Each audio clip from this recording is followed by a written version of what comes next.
Hello and welcome to the News9 Plus show on the world's first news and current affairs OTT platform, News9 Plus.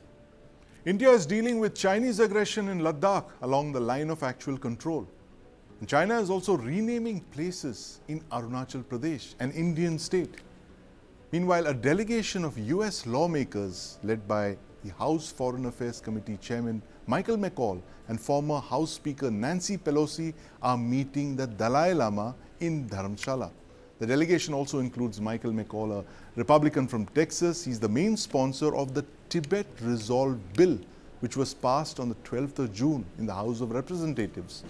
Now, the bill calls on Beijing to resume dialogue with the Dalai Lama, the spiritual leader of the Tibetan people, and other Tibetan leaders about how Tibet is to be governed. Let's not forget that China annexed Tibet in 1951, after which the Dalai Lama, the spiritual head of the Tibetan people, fled to India. China calls the Dalai Lama a separatist, and all that the Dalai Lama wants is for greater autonomy for his people and for the protection of the Tibetan way of life. Can the Tibet card in 2024 help India offset pressure along the line of actual control? That's the question we're going to be discussing today. And joining me to discuss this are Tibetologist Claude Arpi, Dr. Rajan Kumar of the JNU, and my colleague Deepak Bhadana in the studio. Mr. Arpi, welcome to the News9 Plus show. Thank you. I want to start by asking you this about the India-US cooperation on the Tibet question. That's been literally the cornerstone of our strategic cooperation since the 1960s, especially after the 1962 war. How significant is this cooperation in the light of the renewed pressure that China has begun applying after almost 60 years along the LAC, in the middle of which you have a US delegation coming and meeting the Dalai Lama? Break it down for us. I don't know how significant it is for the boundary issue because, the situation in the US is very different. They are very far away from Beijing. Yes. And fortunately, India has a 3,580 kilometers of LAC, and since 4 years in Ladakh, a very tense confrontation. So the situation is different. Now, one good thing in the new law, which has been passed and which is waiting the president's assent, is that it reiterates that Tibet was a free country, Yes. so independent country. And this, it says very clearly that it should not be forgotten. And if China keep on his propaganda that Tibet has always been part of China, it should be countered. It's extremely important for India because India's border is Tibet's border. Yes. Now, if you take the McCaul line on the eastern sector, that line was agreed to by the Tibetan Prime Minister, Lord Chanchatra, and the Foreign Secretary of India, Sir Henry McMahon, in 1914. And both signatures and seal are on the map. So the map, the boundary, whether in Ladakh or in Sikkim or in central sector, Uttarakhand, Himachal, or even part of Ladakh, is the Indo-Tibet. So when you reiterate that Tibet was an independent country, I think it's a good thing for India. The second part of the law, I don't know how far it can go, asking for negotiation, because as you're aware, China today doesn't listen to any advice, I would say, of anybody. And negotiation with China is not something easy. You have experienced yourself in Ladakh after 20 rounds of talks. Though you have 60,000 or 70,000 troops facing the Chinese People's Liberation Army, already only 3 places have been settled, and Depsang and Demchok have not been settled.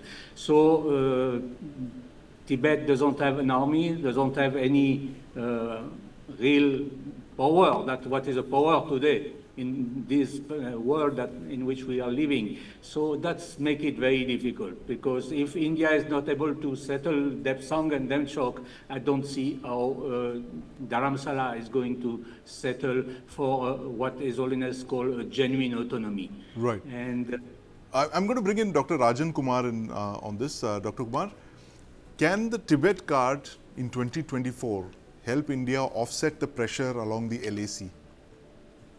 I think no, Sandeep ji. I don't think India can play the way the United States is trying to play at the moment, because India has a very certain definite policy towards Tibet, and there were at least two occasions when, in fact, many of the critics say that was a mistake. 1954, I'm talking of the Panchsheel, and then again when Atal Bihari Vajpayee visited China. So somewhere we made the mistake. I mean, Indian diplomacy. That Tibet is an integral part of China, or Tibet is a part of China. Later on, in some of the documents, we started saying autonomous Tibet, etc. And there is a sense, there is a broader sense that Tibet traditionally, at least from 1912, when the Qing dynasty kind of collapsed and a new regime started, till 1949, Tibet was an independent country, independent state, and even the similar negotiation that was taking place in 1914, then Tibet was being treated as an independent entity. But after that, somehow, we trusted China too much, and Indian diplomacy accepted China as this thing. But at the same time, we have done much more than United States, because because Dalai Lama and we gave the refuge to large number of Tibetan population, numbering about 1 lakh people staying in Dharamshala and different parts of India. But we have a very clear policy that we have allowed those Tibetans to stay in India, but at the same time, they cannot engage in any political activity.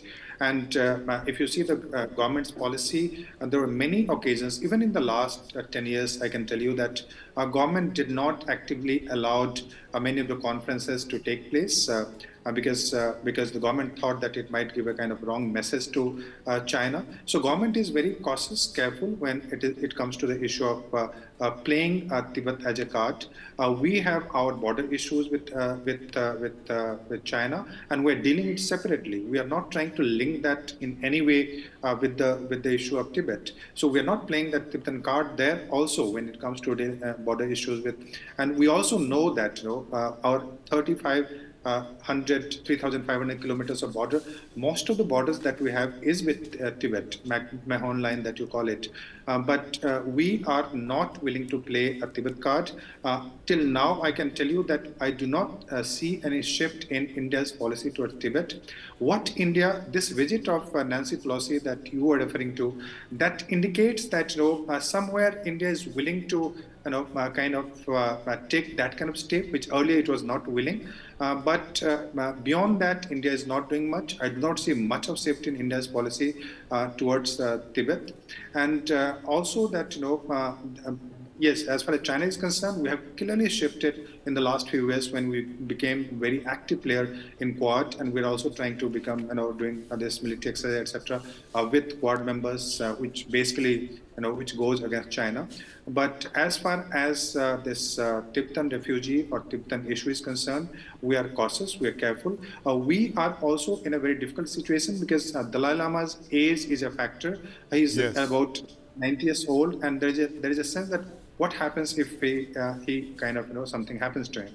So that India needs to develop. There is also an issue with related to Tibet. Let me tell you that after 1987, we stopped giving citizenship to the Tibetan refugees who were born after 1987. Before that, we did it, but there was a case, and after that, we stopped giving it. So that population is also in limbo. They don't know what to do. They are stateless people. So those are the issues that we are dealing with Tibet. But yeah, we do not want to politicize at this moment. Right. We don't want to politicize it at this moment, but Claude, there's that point that the professor raised, which is that the Dalai Lama's advancing years. He's going to turn 89 just next month in July. And then there's the question of the succession. I mean, we all wish the Dalai Lama a very long life. But at some point, this question of who will succeed the Dalai Lama is going to be asked. And the Chinese say that they are not going to be out of this whole equation. They are going to have the right to choose the successor to the Dalai Lama. How important is this succession struggle going to be for the future of the Tibetan people? I think it's the most important thing because the Dalai Lama is the center of the life of the Tibetan and Tibet since centuries. So whatever happened to Dalai Lama has consequences and implications. Now, India is a secular state. It's mentioned in the constitution. So India will not intervene in the succession of the Dalai Lama directly. But India has very serious concern also by what happened after, because India's borders all the Himalayan belt, whether it's Ladakh or Laos, Spiti, Kinnaur, Sikkim, Arunachal, most of the people are Buddhist and followers of the Dalai Lama. If the Dalai Lama goes to Ladakh, he went the last 2 years during the summer, there's more than 1 lakh of people lining up between the airport in his residence 15 kilometers away in Leh. There's no single political leader, anybody in the world who will have that follower. So this is an important factor that even the Dalai Lama should take into account when he decides for reincarnation. Now, he said last week that he will live up to 110. We all wish that he will live till that age. But it's better to have a plan B and say, okay, that will happen, because India has very serious concerns vis-a-vis its Buddhist population in the north. Right.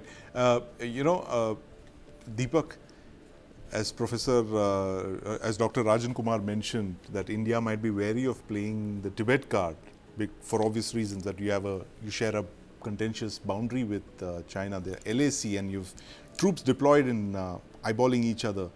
But the US would not be averse to playing a Tibet card. And in fact, this Resolve Tibet Act precisely indicates the fact that they want to get Xi Jinping to focus away from Taiwan and possibly look at Tibet. I think this is only going to aggravate China all the more. Yeah. In the past, the US and Hollywood in particular, yes. So they were very vocal in their support for the Dalai Lama. I mean, I recall Richard Gere coming to India and talking about him. As far as India is concerned, India will also get part of the blame. The Chinese are not going to be so discriminatory when it comes to apportioning blame for this. But as far as, say, a tougher line towards China is concerned, I think for the new NDA government, one of their key foreign objectives is to resolve the border issues with China. Yes. In this case, it could be a step towards that. Right. But there are bigger and better cards that India perhaps can play. And one of the most important of them is the trade card. Right. This is something that China is keenly aware of. Yes.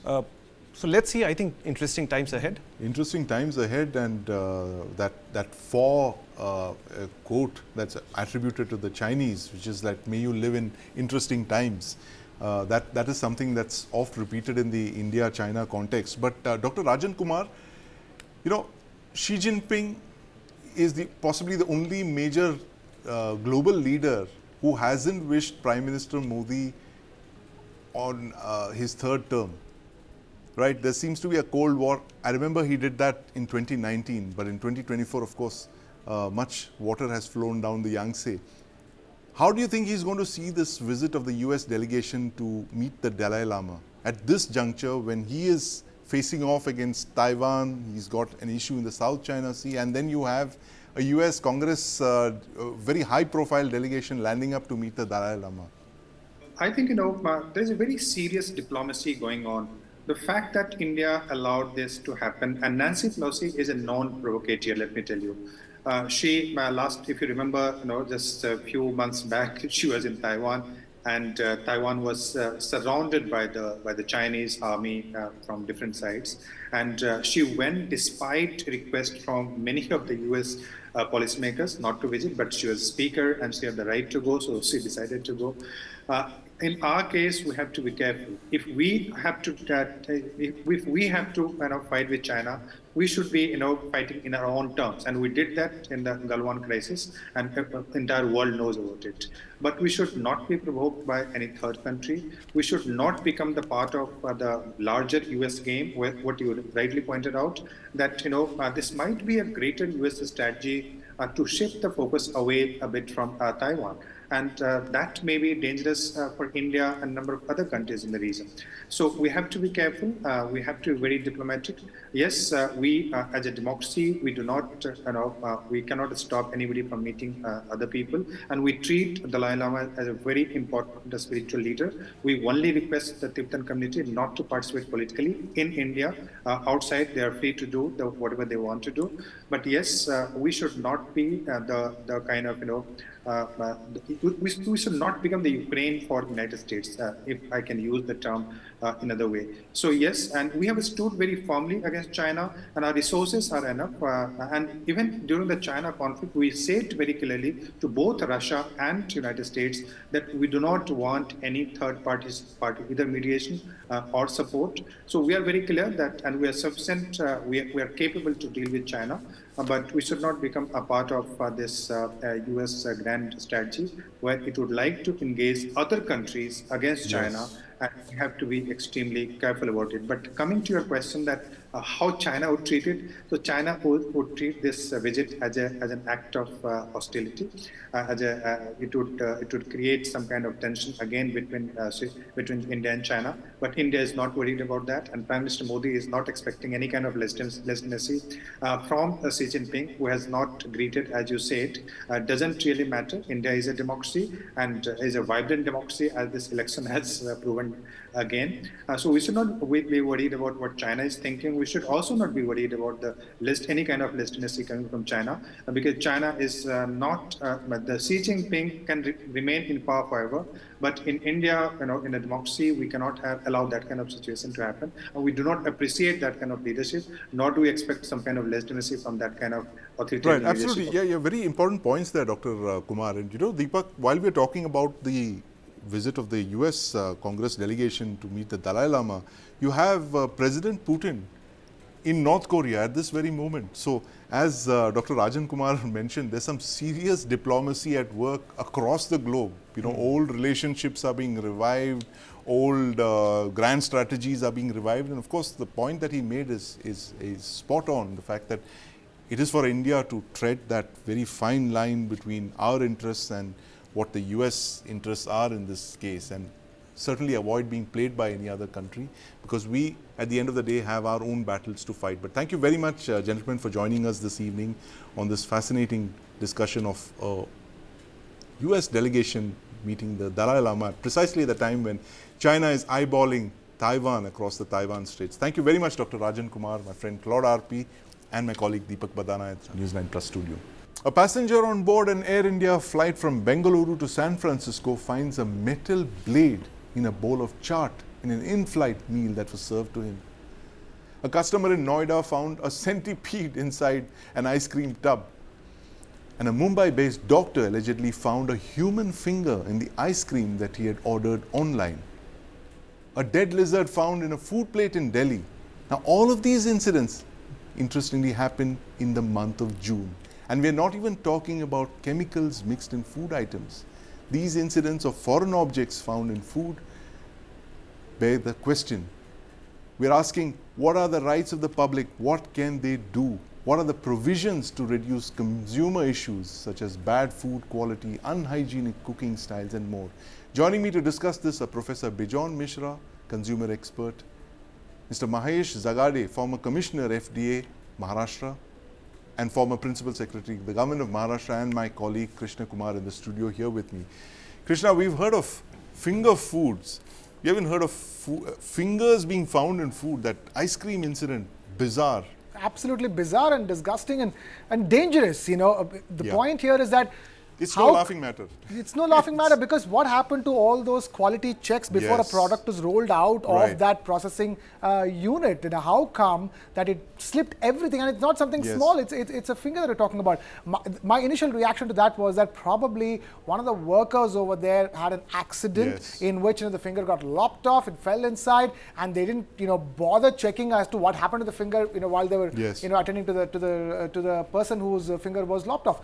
the question is, it's not just that one finger. Yes, that was an absolutely bizarre, the only way to put it is a bizarre incident, but all the other things, for finding a blade inside airline food. Yes. I mean, airline food has come under repeated scrutiny for containing not just blades, but other things as well. It's not even the first time that airline food packets have had things other than food in them. Yes. All of them, for example, if it happens inside an airline, you can definitely take the airline to court. What happens when you just buy an ice cream cone? Yes. And that which is made in millions and distributed across the country. So then it means that the ice cream maker can be taken to court. Right. All of which means that there are ways and means for users, for consumers to take the concerned parties, if it's an ice cream maker, it's an ice cream maker, if it's an airline, it's an airline, to court. The only question is that how often are we going to keep doing this? The point here is that I think be it the airline or the ice cream maker, both should be taken to task by the authorities concerned, by the government, to ensure that there are greater QC or quality checks. Quality checks, absolutely. Let's ask the experts this, Krishna. Mr. Zagade, in June we've seen 4 such bizarre incidents of foreign objects, and as Krishna was saying, a finger in an ice cream cone. What are the checks and balances that exist to prevent this kind of a thing from happening, and how did this fail to be detected at all those QC things that all the food providing agencies are supposed to put in place? See, we need to have 2 basic infrastructure for prevention of such things. Number one is, of course, is the regulatory statutory provisions, that is the law and rules and regulations. Right. And number 2 is the machinery to implement these laws and the supervisory machinery to oversee whether these laws are getting properly implemented or not. So this is that. Now, number 1, about the statutory infrastructure, that is legal infrastructure, we have the Food Safety and Standards Act 2006, which came into operation from August 2011. Right. Now, this law was brought in on the background of the failure of the earlier law, Prevention of Food Adulteration Act 1954. That did not do much, and that did not prevent such incidents that what we are discussing today. But the current law is one of the best laws across the globe. Yes. And what this law is, law is that this law secures protection of human life and human health. Yes. And number 1, and the basic premise of this law is that if somebody finds something like what you are discussing, that is like that's like too visual. But there are many other things, chemicals and so many other powerful elements that are there, those go unnoticed, but they are there. So the government and the parliament, in their own wisdom, they designed this law to prevent any such incidents. See, to take action against once the incident happened and somebody has consumed the food. Post haste, yes, absolutely. So prevention is the basic spirit behind this law. Right. And for that, then they have created Food Safety and Standards Authority of India for the entire country. Right.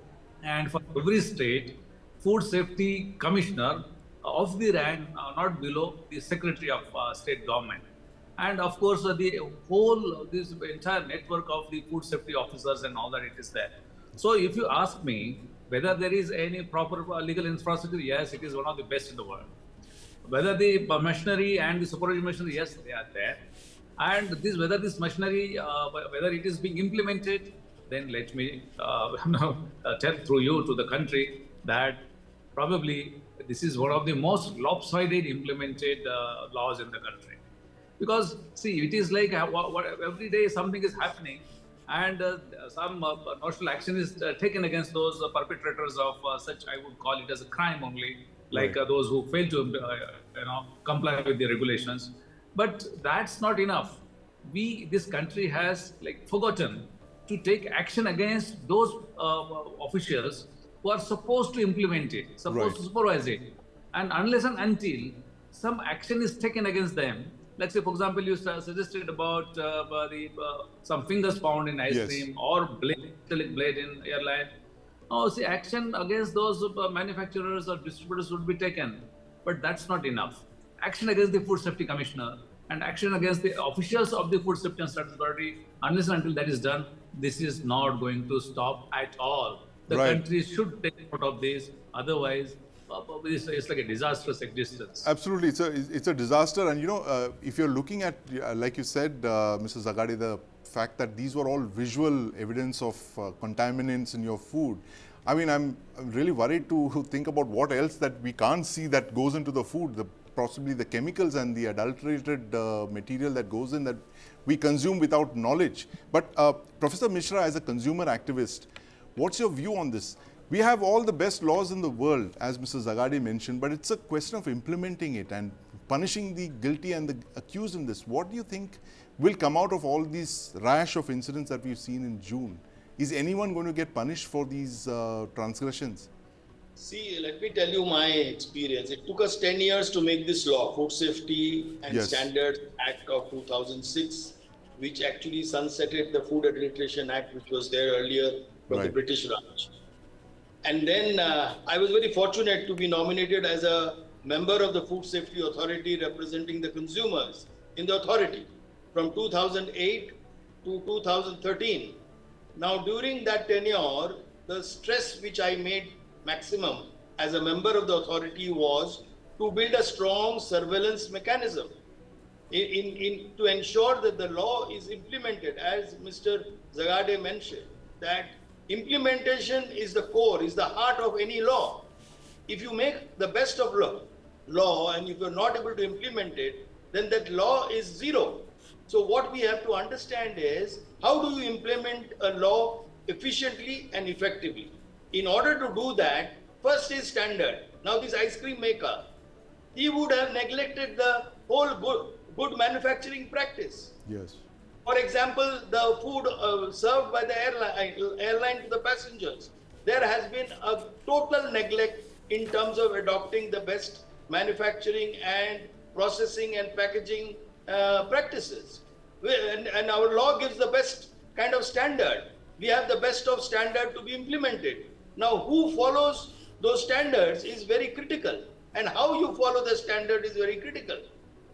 And the only way you can do it, and my friend Mr. Zagade will agree, being a food commissioner, a drug FDA commissioner in Maharashtra, he knows that what kind of challenges he faces in terms of manpower, their integrity, their commitment towards their profession, the transparency in terms of their working.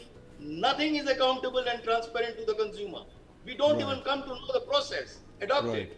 Don't even are allowed to look at a factory in terms of its processes. We as citizens should be allowed not only what the inspector is doing, but what the manufacturer is also doing. We should know. In my childhood days in school, I remember visiting the ice cream factory. I remember being made to visit the dairy factory. Now, why are those practices not being done today? Why are they shy of showing their good practices, good hygienic practices to the citizens? That is how we came into the concept of open kitchen in the restaurant. Why did we bring that concept? We brought that concept so that when we go to a restaurant to eat, we know exactly how the kitchen looks like, how the kitchen person, the chef is working, behind.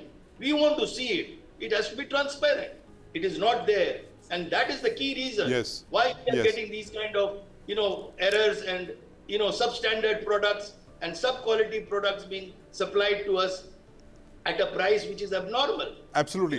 Professor Mishra, I'm just going to interrupt you here and just ask you, what are the rights of a consumer in an incident like this? What must one do when you discover, say, a contaminant in your food, like, Well, listen, the first thing the consumer should do is complain at the right place. That's the right, number one.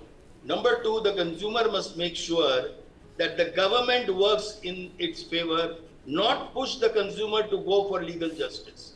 See, in our country, the consumers are pushed to go for legal justice, which is long drawn, cumbersome, expensive. Which consumer will go for an ice cream cone costing less than 500 rupees or 600 rupees to spend 50,000 rupees on filing a case? Right. Which consumer? Who is so absurd, or who is so insane that he will spend his own hard-earned money of 50,000 rupees to get a refund of 500 or 1,000 rupees? He will never do that. So it gets neglected. It gets, drawn under the carpet. You see, the industry has to be taken to task by the government. The government has to be the litigant. The government has to punish the industry for its error and fault and negligence and deliberate act of negligence. Where is the regulator? Why are they sleeping? What are they meant for? Why public money is spent on them to give them all amenities and facilities, infrastructure to be used in the benefit of the consumer? Why it is not being used? The law is giving them the mandate to use it. Why is the regulator sleeping over it? I am not able to understand that. And nobody answers me this question, that why the heads are not rolling. Why haven't I seen the CEO or the chairman? Oh, by the way, that there's no chairman of the Food Safety Authority, it's an interim chairman.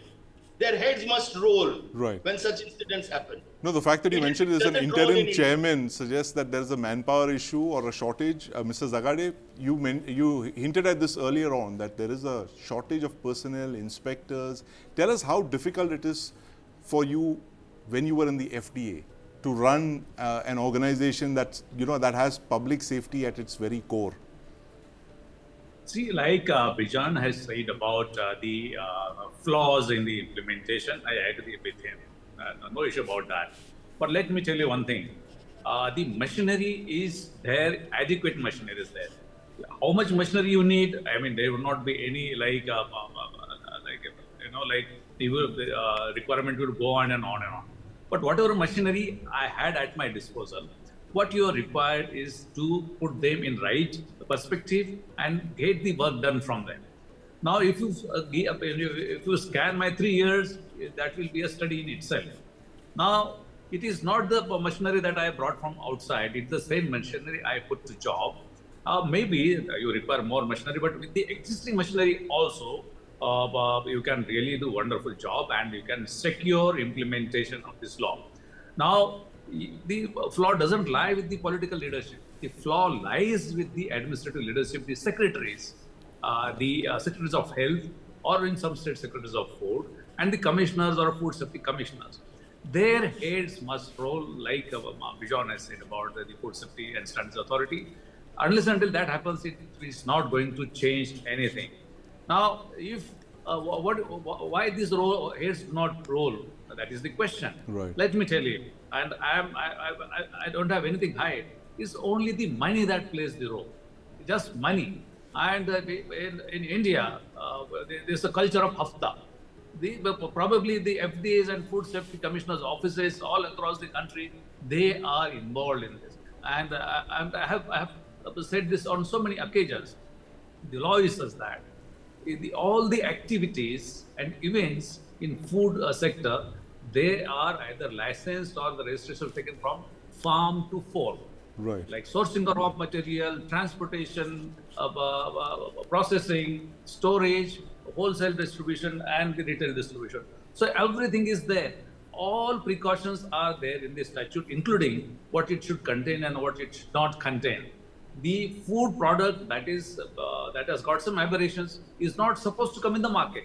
If by accident it comes in the market, there has to be food recall. Now, how many food batches recall has been ordered by these officials? It's not, I mean, nobody questions this. First issue is about, people cannot go to court. They are not supposed to go to court. When they paid their taxes, the salaries of the people managing this food safety ecosystem, they have already paid. So it is the governmental machinery, they are supposed to implement it. And if there are some ships in the profession, they are supposed to take stringent action so that it becomes deterrent for the other players in the field. I think what country can do is, like the people's representative, see, we normally have food 3 times a day. But we do not know the food safety officer who's there in my area. We never commit a crime, but we know the food police station and who's the police inspector there. So country should change. They should really bring them out of their hibernation and see that whether they are doing their job or not. Unfortunately, this machinery is not known to anyone. So the first point about how these things could be changed is about the country should really bring them above the surface and make them work. Otherwise, it is just like nexus between the official machinery and the food manufacturers or the traders. Just that and nothing else. and what havoc it is creating on human body and human mind, it is unfathomable. Probably people do not aware. We talk about increasingly like their kidney failures and heart attacks and these and cancer because of all that. adulterated food. Yes, yes. Thank you very much, Mr. Zagade. I mean, any surprises, Krishna, there? Mr. Zagade himself, former FDA official, saying that there is a nexus between food manufacturers and officialdom, and that's the reason that all these incidents are happening. Everything's brushed under the carpet. Yes, and another point that Mr. Rajan Mishra made as well, how often can consumers keep taking these people to court? Exactly. There is no time for it. There is no, and also the monetary expenses are way too much for a, I mean, at least he's talking about a 500 rupee ice cream, which is probably a half a kilo of ice cream. For a 50 rupee ice cream cone, you can't possibly be spending 50,000 rupees in court to fight that kind of litigation. So clearly, none of this would happen if there wasn't a previously existing nexus. One, that nexus need to be broken so that we can first of all move on from these bizarre experiences of finding human fingers in our ice creams. And then comes the question of actually how healthy and safe are our ice creams with its actually stated ingredients. Like we're asking questions on why is there so many of our snacks made in palm oil. In the same way, how are our ice creams made? Are our ice creams, the mass-produced ice creams, actually safe for us to eat even without a human finger in them? That will be the next question. Absolutely. This is the next question, and in fact there are many more such questions, but before I conclude, I want to ask Mr. Mishra this question, that the fact that there have been a number of incidents of late, Mr. Mishra, of airline foods, all kinds of objects being found in them. What is the kind of pressure that the consumers, the airline passengers, can bring on airlines to ensure that such incidents don't recur? You see, we must appreciate that the mechanism is in place. There are parliamentary committees cutting across political parties who are attached to various ministries like Civil Aviation, Health Ministry, Consumer Affairs Ministry. And the role of these parliamentary affairs committee attached to the ministries is to take up these causes on behalf of the consumers. Which they never take up. They just go sit in a meeting, may raise some issues which doesn't come in public domain. What they raise, of course, sometimes their minutes are also put in public domain, but how many people have time to do all that research? So the only way is take help of the media like we are doing, tell you all to magnify it, raise the voice of the citizens to make things happen which are not happening, and compel the government, the lawmakers and the policy makers, take cognizance to our voice, to our raising the issues, and give us a solution in a prompt manner, not in a delayed manner, which we are talking about good governance, which our Honorable Prime Minister is always stressing the point.